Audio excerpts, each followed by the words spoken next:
로마서 7장 7절부터 13절 말씀을 함께 읽겠습니다. 그런즉 우리가 무슨 말을 하리요? 율법이 죄냐? 그럴 수 없느니라. 율법으로 말미암지 않고는 내가 죄를 알지 못하였으니 곧 율법이 탐내지 말라 하지 아니하였더라면 내가 탐심을 알지 못하였으리라. 그러나 죄가 기회를 타서 계명으로 말미암아 내 속에서 온갖 탐심을 이루었나니 이는 율법이 없으면 죄가 죽은 것임이라. 전에 율법을 깨닫지 못했을 때에는 내가 살았더니 계명이 이름에 죄는 살아나고 나는 죽었도다. 생명에 이르게 할 그 계명이 내게 대하여 도리어 사망에 이르게 하는 것이 되었도다. 죄가 기회를 타서 계명으로 말미암아 나를 속이고 그것으로 나를 죽였는지라. 이로 보건대 율법은 거룩하고 계명도 거룩하고 의로우며 선하도다. 그런즉 선한 것이 내게 사망이 되었느냐? 그럴 수 없느니라. 오직 죄가 죄로 드러나기 위하여 선한 그것으로 말미암아 나를 죽게 만들었으니 이는 계명으로 말미암아 죄로 심히 죄되게 하려 함이라. 아멘. 7장 1절에서 6절까지 우리 지난 토요일 날 본 말씀에서 바울은 율법에 대해서 우리가 죽었다 이렇게 이제 이야기했어요.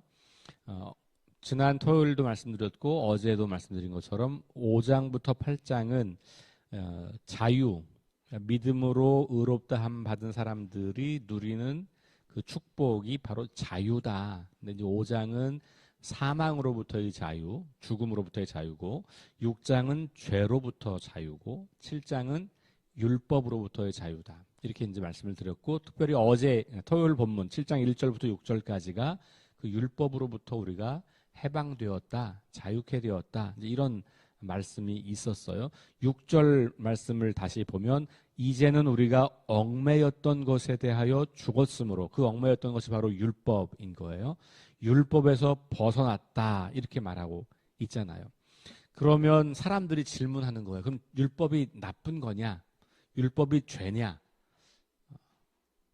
이렇게 질문을 하는 사람들이 있는 거죠. 그래서 바울은 오늘 7절에서 율법이 죄냐라고 하는 질문을 다시 스스로 질문하면서 그렇진 않다라고 이야기하는 거예요. 그러니까 율법으로부터의 해방을 이야기하고 있지만 율법 자체가 나쁜 것이거나 필요 없는 것이거나 폐기돼야 될 것이다 라고 말하지는 않는다는 거예요. 여기에 이제 바울의 이 중요한 특징이 있어요. 그 당시 어떤 사람들은 지금도 마찬가지지만 뭐 율법 이런 거 다 필요 없는 거야. 그냥 내가 마음대로 살면 돼. 이렇게 율법을 폐기하려는 사람들이 있단 말이에요. 그런 사람들을 향하여서 경종을 울리는 거고 또 어떤 사람들은 율법주의가 되는 사람들이 있어요. 율법 아니면 안 돼. 이 율법이 꼭 있어야 돼. 그러면서 그 율법에 매이고 그것이 마치 모든 것인 양. 그래서 율법보다 사람보다 율법이 더 중요해지기 시작하면 그게 이제 우리 바리새인이나 이런 사람들인 거죠. 그렇게 극단으로 갈 수가 있는 거죠. 바울은 그렇게 보지 않는 거예요. 비록 우리가 율법으로부터 해방되어야 하는 것은 맞지만 그 율법 자체가 나쁘거나 그래서 폐기하거나 그것이 죄와 동일한 그런 수준은 아니다라는 것을 오늘 단락에서 말하고 있습니다. 오늘 7절 말씀 율법이 죄냐 이렇게 질문하고 있고 마지막에 13절 말씀 선한 것이 내게 사망이 되는 거냐? 여기 선한 것이 바로 율법이에요. 왜냐면 그 12절에 율법은 거룩하고 의롭고 선하다 이렇게 나와 있으니까 선하다라고 나와 있고 그런즉 선한 것이 이렇게 나오는 거니까 율법이 그 선한 율법이 내게 사망이 되는 거냐? 아니다. 율법 때문에 내가 죽어야 하는 거냐? 아니다. 이렇게 이야기하는 거죠. 그러면서 이제 이 바울이 은혜를 더하게 하려고 죄를 더하겠느냐라고 6장에서 질문했던 것처럼 율법이 죄냐? 선한 것이 우리를 죽음으로 이끄는 거냐라고 질문을 하면서 거기에 답을 하는 거죠. 6장에서도 은혜를 더하려고 죄를 더하는 게 맞냐? 아니다. 그럴 수 없다. 이렇게 이야기한 것처럼 율법이 죄냐? 선한 것이 우리를 사망으로 이끄는 거냐? 아니다. 이렇게 분명하게 이야기를 하는 거죠. 그래서 죄와 사망의 원인이 되는 것이 율법이 아니고 바로 타락한 우리의 본성인 거예요. 그리고 그 본성 때문에 율법으로 말미암아 죄가 형성되기 시작하는 것이다. 이렇게 보는 겁니다. 율법은 단지 그 본성을 폭로하는 것뿐이다. 이렇게 보는 거죠. 그래서 조금 복잡하거나 선뜻 이해가 안 될 수도 있겠지만 죄와 율법의 관계는 율법이 없으면 죄가 죄로 드러나지 않는 것이에요. 그런데 율법이 있기 때문에 이게 죄구나를 깨닫는 것이죠. 그러니까 이 죄를 폭로하는 역할을 하는 거예요. 율법이 바로 죄가 아니라 율법은 죄를 폭로하는 것. 자, 그래서 9절에 보면 다시요. 8절에 보면 탐심, 이게 7절까지 올라가네요.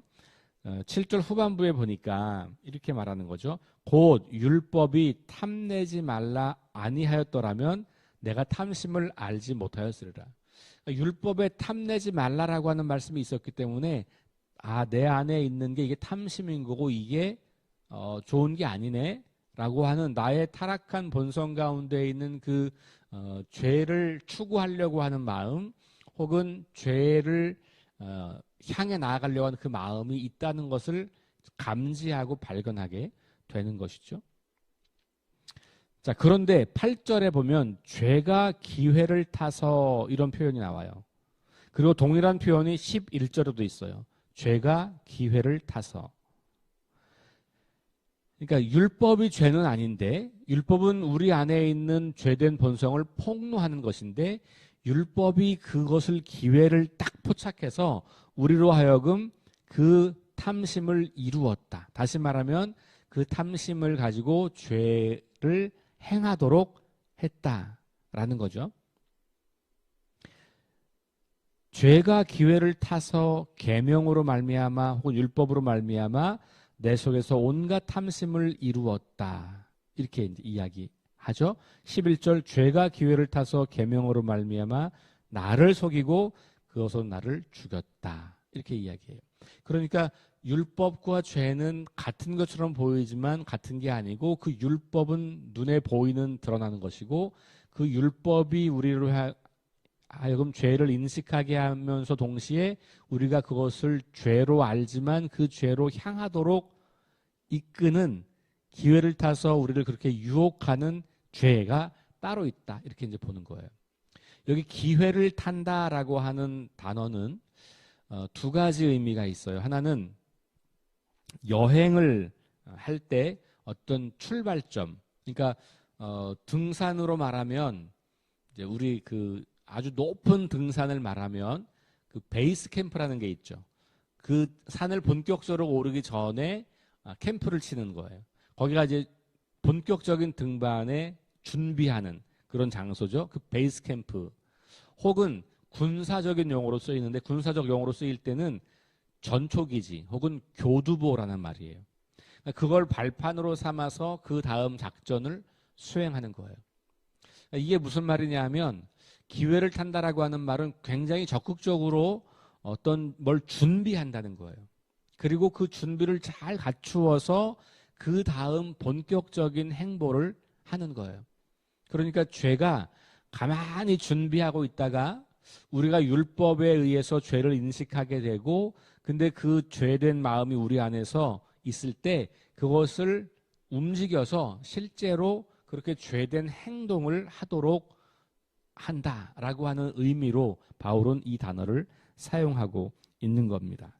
율법이 문제가 아니라 죄가 문제다라고 하는 거죠. 죄가 율법을 악용하거나 오용해서 우리를 사망으로 죽음으로 이르게 된다. 왜냐하면 죄의 삭은 사망이잖아요. 그러니까 율법 때문에 우리가 죄를 짓도록 그렇게 우리를 유혹하고 우리가 넘어가면 그것이 죄를 범하게 되고 그러면 그것이 사망이 되는 거니까. 그래서 율법 자체는 나쁜 건 아닌데 그 율법을 죄가 악용하고 오용한다. 이렇게 보고 있는 겁니다. 그러면서 율법이 얼마나 긍정적인 것인지에 대해서 이야기를 하는 겁니다. 자, 오늘 말씀에 이제 12절로 가보시면 이렇게 이야기합니다. 이로 보건대 율법은 거룩하고 계명도 거룩하고 의롭고 선한 것이다. 왜냐하면 죄를 폭로하는 것이니까. 다만 우리가 거기 이 죄의 세력에 유혹을 받아서 우리가 그 폭로한 죄의 결과로 살아가는 모습이 있는 것뿐이지, 율법 자체는 원래 죄를 폭로하는 거니까 거룩한 거고 죄와 반대에 있는 거고, 그리고 그런 거니 우리에게 선한 것이 될 수 있는 거다라고 이야기를 합니다. 그런데 그 선한 것이 이제 우리를 죄로 향하도록 하고 있는 거다라고 말하는 거죠. 14절 이제 내일부터 보겠습니다만 14절에도 이렇게 율법은 신령한 줄 알거니와 이렇게 이제 나오죠. 율법 자체가 긍정적인 역할을 하고 있는 거지만 죄가 그것을 나쁘게 사용해서 우리를 죄로 이끌고 있다, 이렇게 보고 있는 겁니다. 그러니까 약간 죄를 의인화한 거죠. 그죠? 죄가 마치 막 이렇게 생각하고 그리고 의지를 가지고 있고, 그래서 우리 율법을 알고 죄를 깨달은 우리를 막 이렇게 추동해서 우리가 그 죄에 속하도록 이렇게 죄를 의인화해서 표현을 하고 있는 겁니다. 그런데 그건 굉장히 중요한 표현이에요. 왜냐하면 죄가 세력을 형성하고 그리고 그 죄는 사람들을 파괴하는 힘을 가지고 있잖아요. 그러니까 그 죄가 정말로 힘을 지니고 있거든요. 그러니까 그 죄가 우리를 움직이는 어떤 살아있는 생물과 같은 그런 것으로 우리가 볼 수 있죠. 그런 의미에서 오늘 이 말씀을 통해서 우리 그리스도인들에게 좀 적용해 보면, 우리가 말씀을 통해서 하나님의 뜻이 무엇이고 하나님의 뜻은 무엇이 아닌지가 분별되잖아요. 그러면 우리는 그 말씀을 따라 잘 살아가는, 그러니까 율법은 죄를 폭로했기 때문에 그 죄를 향해서 나아갈 수 있는 가능성이 있었다면, 하나님 말씀을 우리가 볼 때 반대면을 볼 수 있죠. 하나님의 말씀과 뜻을 드러내는 거죠. 하나님의 마음을 우리가 성경을 통해서 알 수 있는 거죠. 그래서 우리는 그것을 좀 적극적으로 하나님 말씀을 기준 삼아서 그 말씀대로 살아가려고 하는 그런 삶을 준비하는 거죠. 그러려면 반드시 이 말씀이 우리에게 폭로하고 있는 죄, 하나님을 사랑하지 않는 것, 하나님을 거역하는 것들을 분별해서 그것과 치열한 영적 싸움을 할 수밖에 없어요. 그러니까 결국 우리가 율법을 가지고 있다고 하는 것, 말씀을 가지고 있다고 하는 것은 우리의 영적 준비를 지향하도록 하는 것이지요. 아직 하나님의 온전하신 사랑을 깨닫지 못했던 유대인들에게는, 그들에게는 율법이 부정적인 결말을 맞이하게 했지만, 오늘 우리는 하나님의 그 사랑과 은혜를 충분히 알고 있고 이 율법의 위험성을 알고 있는 우리들에게는 이 말씀을 통해서 죄를 향하여 가는 것이 아니라 반대로 하나님을 향하여 계속해서 갈 수 있는 힘을 제공한다라고 볼 수 있겠죠. 그래서 말씀을 가까이 하고 말씀을 묵상하고 그 말씀을 따라서 하루를 살아가려고 애쓰는 그런 매일매일이 모여서 우리가 주님 앞에 합당한 인생을 살게 되고 거룩하고 의롭고 선한 인생을 살 수 있을 겁니다. 이 말씀이 여러분들의 삶에 아주 중요한 기준이 될 수 있기를 주의 이름으로 축원합니다. 기도하겠습니다.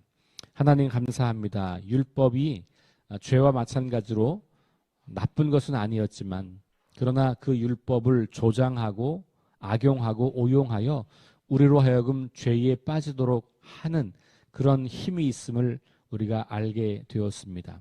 율법 자체는 거룩하고 의롭고 선한 것이나, 그러나 우리가 그것을 잘 활용하지 못하면 우리가 그것 때문에 죄에 빠지게 될 수도 있음을 경고하고 있습니다. 하나님, 오늘 우리가 하나님 말씀을 기준으로 삼고 살아갈 때 이 말씀을 통해서 우리는 죄를 폭로하기도 하지만 하나님의 은혜와 사랑을 드러내기도 하는 이 말씀 속에서 우리 인생에 나아갈 방향을 발견하고 하나님을 향하여 날마다 걸어가는 거룩한 인생을 배울 수 있도록 인도하여 주옵소서. 우리 안에 두 세계가 존재합니다. 죄가 우리를 사망으로 이끌기도 하고 하나님의 말씀이 우리를 생명으로 이끌기도 합니다.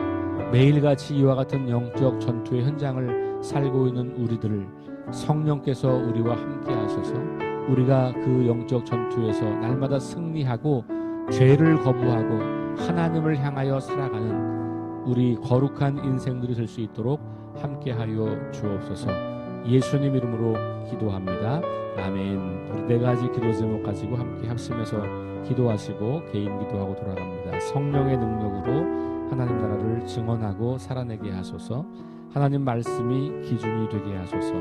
질병과 연약함으로 고통당하는 사람들을 치유하여 주소서. 전쟁과 자연재해와 가난과 억압으로 고통당하는 지구촌 이웃들에게 은혜를 베푸소서. 함께 기도합니다.